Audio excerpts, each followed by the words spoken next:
demanderai à l'ingénieur Imani de prendre ça comme une partie à part entière de ces magazines qui concernent les élections gouvernementales dans plusieurs provinces du pays. Parlons de la province du Haut-Katanga où gère Jacques Kaboula Katoué qui a été réélu pour un nouveau quinquennat par les députés provinciaux. Vous êtes aussi un observateur, analyste indépendant. Comment avez-vous trouvé l'élection de Jacques Kaboula Katoué à la tête de la province du Haut-Katanga? Mais ici, il faudra noter que l'élection du gouverneur Jacques Kaboula Katoué nous vient contre toute attente. Je le dis contre toute attente parce que si vous avez essayé de sonder nos milieux sociaux, vous allez comprendre que plus d'un Haut-Katangais n'a marché pour la réélection du gouverneur Jacques Kaboula. Mais il s'est fait que les choses ne se jouent pas seulement sur l'aspect sociologique, mais aussi beaucoup plus sur l'aspect politique. C'est comme ça que les populations haut-katangaises assistent aujourd'hui, ébahies, et interpellent leurs élus, c'est-à-dire les députés, qui, par le mot d'ordre, ont fait le choix de la candidature du gouverneur Jacques Kaboula. Et vous allez comprendre que il se passe une sorte de dichotomie entre le quinquennat de Kaboula en tant que gouverneur ainsi que les populations qui sont censées l'élever à ses rangs. Vous allez comprendre que le gouverneur Jacques Kaboula, même candidat député de son État, n'a pas eu à faire mieux. Je le compare hier avec la popularité du gouverneur Mouyej. Je compare avec la popularité du gouverneur Moïse Katumbi lorsqu'il gère dans son ensemble le Katanga. Mais vous allez comprendre qu'il y a eu une sorte de rupture de confiance entre le gouverneur Jacques Kaboula ainsi que les populations administrées par lui-même. Mais qu'à cela ne tienne, aujourd'hui, il est gouverneur. Il doit revoir ses tirs. Prenons juste la voirie urbaine. J'étais au bâtiment du 30 juin lorsqu'il a donné son bilan, parce qu'à la différence avec, par exemple, le vice-gouverneur Jean-Claude Camfoy, et avec qui il a co-géré la province, à la différence avec Bavon Banza, qui a manifesté aussi un tout petit peu, un peu d'animosité vis-à-vis de son challenger Jacques Kaboula, ça n'engage que moi. Oui. Et à la différence d'un projet, par exemple, très réaliste de Paulin Mouewa, par rapport au projet aussi si réaliste de Justin Kéla, que personnellement j'ai apprécié et tout pouvait dépendre de moi. Je pense que cette fois-ci, on essaierait avec Justin Kéla.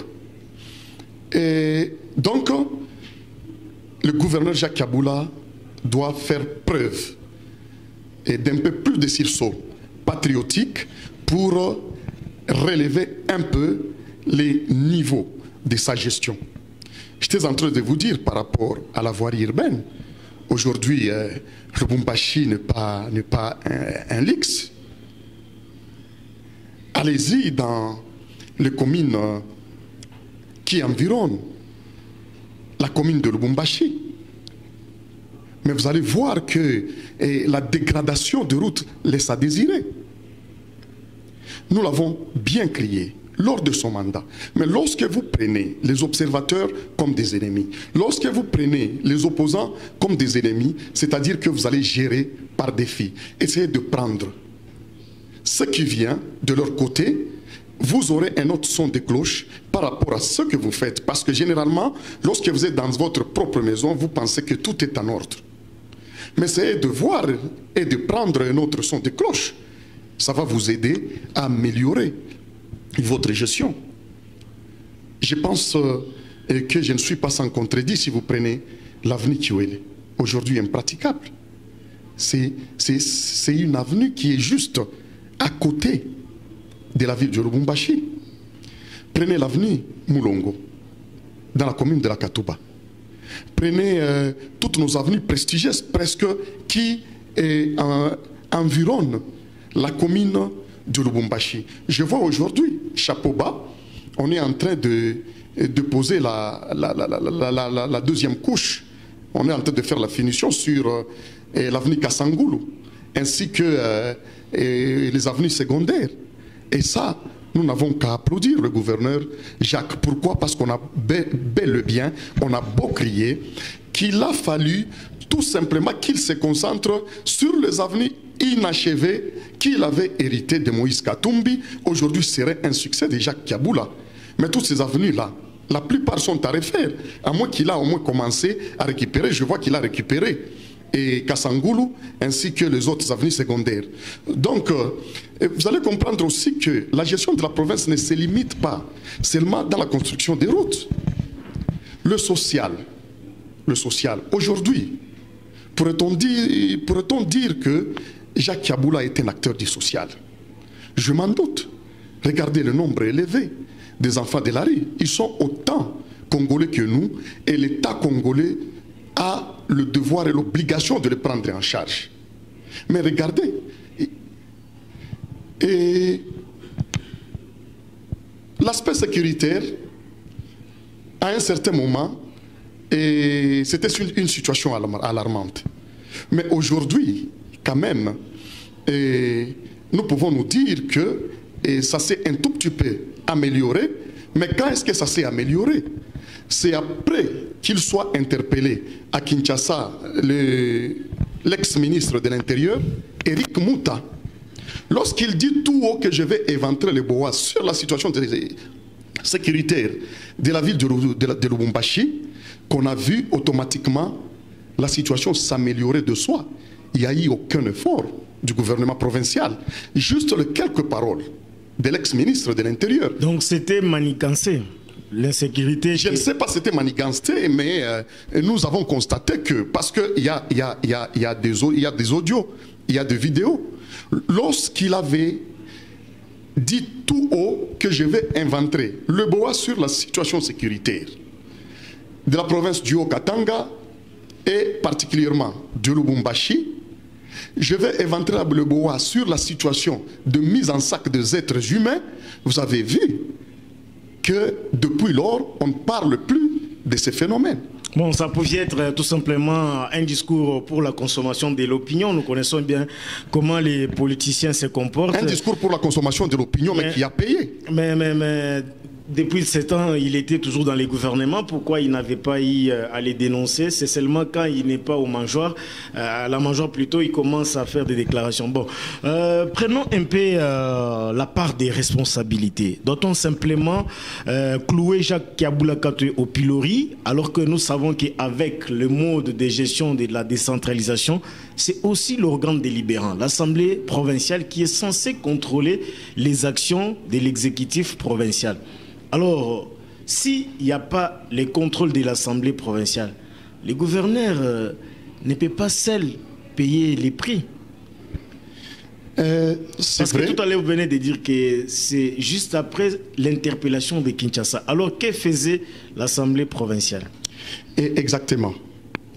Et lors du quinquennat passé du président Félix Tshisekedi, j'ai eu à faire des éloges à une assemblée provinciale d'une province ici en RDC. C'est l'assemblée provinciale du Congo central sous le leadership de l'honorable Jean-Claude Fouemba. Parce que là, au moins, on a senti qu'on avait un organe délibérant qui était commis à sa tâche. réellement à sa tâche.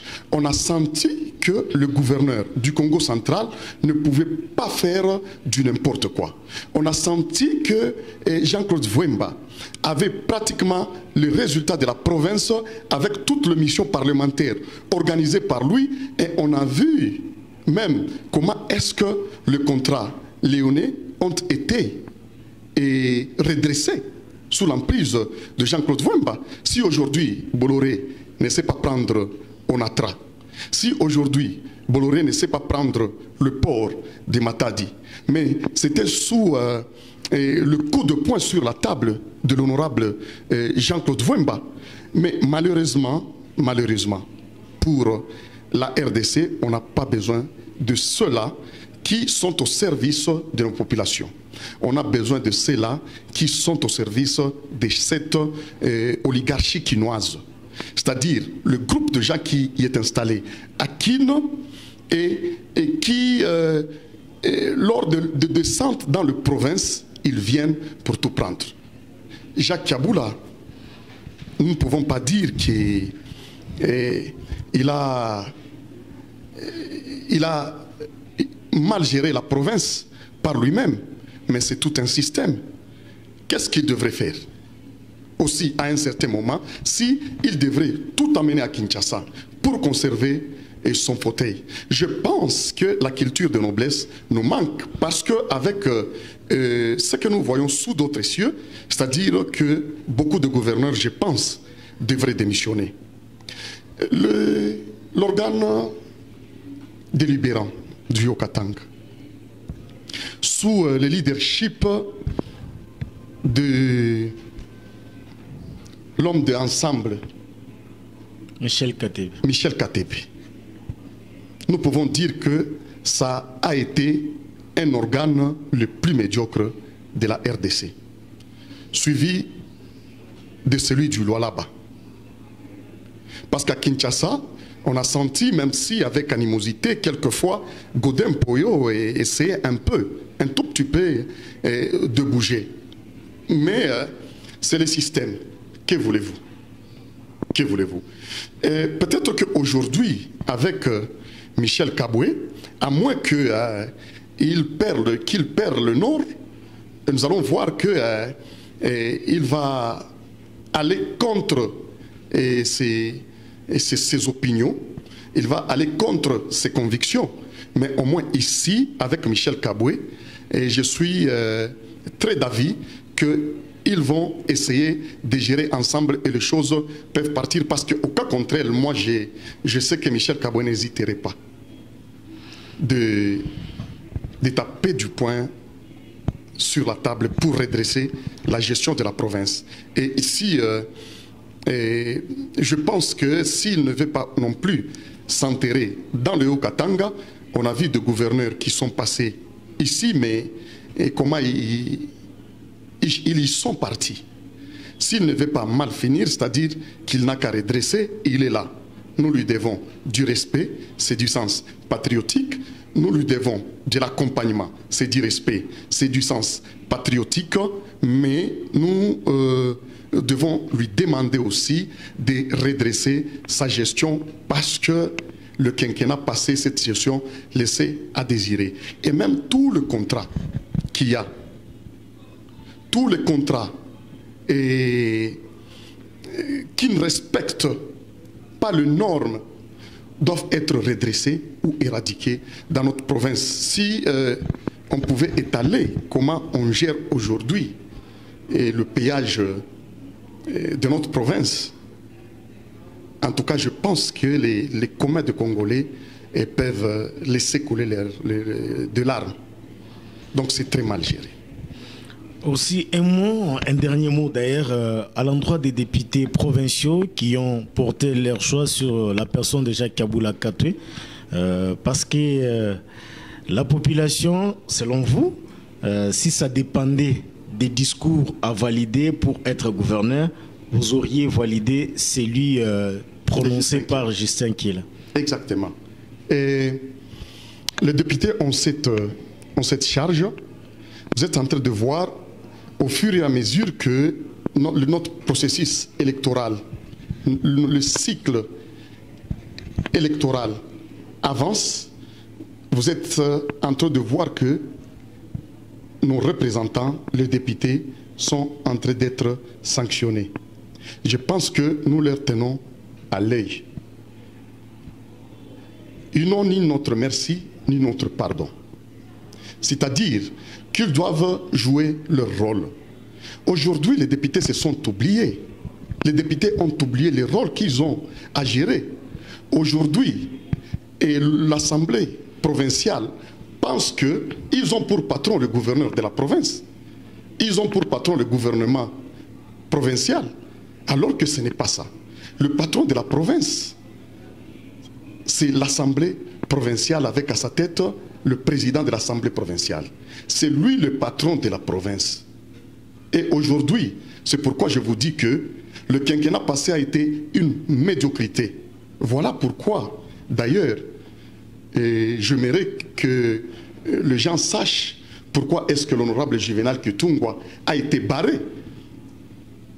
Tout simplement parce que si l'honorable Kitungwa pouvait prendre la présidence et co-gérer l'Assemblée provinciale avec Michel KTB, Kiaboula n'allait plus terminer son mandat. Il en savait un peu de trop. Et on aurait sûrement une motion qui le ferait partir sans forme de procès. Mais comme nos amis aussi, il faut le dire, de l'IDPS, ne sont pas de plein pied dans la gestion de la chose publique, ils ne voient aussi que se taper du pognon, s'enrichir, ils ne voient que leur politique. Et je ne sais pas si c'est réellement ça la vision. Ils ont protégé ces postes-là et nous avons au moins une fois assisté, une fois de plus, assisté à la violation de loi comme ce qui s'est passé dans le loi là-bas. On a un gouverneur qui démissionne, on dépasse les délais, on n'organise pas les élections pour légaliser. Et Mme Fimasuka, qui sans doute, même si on organisait les élections, devrait l'emporter sur les autres candidats, comme d'ailleurs il vient de l'emporter. Donc, la vice-présidence de l'Assemblée provinciale du Haut-Katanga a souffert parce qu'on avait peur d'y placer Juvenal Kitungwa, qui devrait chambarder et nous apporter au moins une gestion pas opaque, mais plus ou moins orthodoxe dans notre province. Merci beaucoup, Monsieur Mathieu Kongolo. Je rappelle que vous êtes le coordonnateur de la Ligue congolaise pour la citoyenneté, LCC. Merci d'avoir répondu à notre invitation. Nous sommes largement au-delà de notre timing habituel. Je crois que nous allons avoir une autre émission appropriée pour traiter certaines questions qui sont restées en souffrance. Merci d'être là. C'est moi qui vous remercie. Merci beaucoup, mesdames et messieurs. C'est même par ici que nous clôturons ces magazines Discours au Peuple. On se fixe rendez-vous très prochainement pour un autre numéro. Bonne suite des programmes sur nos antennes et à très vite.